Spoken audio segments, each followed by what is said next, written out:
Hey guys, we're gonna do a quick review of the Cozy Castle Tall Kitchen Pantry Cabinet. We got this to add more storage space to our kitchen.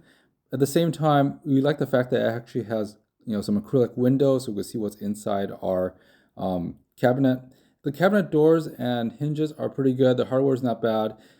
All of the stuff came well packaged in two boxes, and it took roughly 4.5 hours, 5 hours to build, and a lot of patience.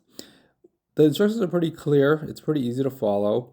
The doors, the hardware, it moves pretty well. The alignment has to be adjusted, so these doors are slightly skewed, and I'm going to need to adjust that a little bit from with the adjustment screws. But overall, we like it. It's pretty good. The hardest part about assembling this is putting the top hutch on top of the base.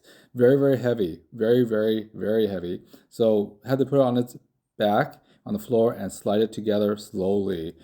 Overall, when I first opened this, it was very, very, it looks like a lot, but step by step, it worked pretty well. Overall, I like it. Thanks for watching, guys.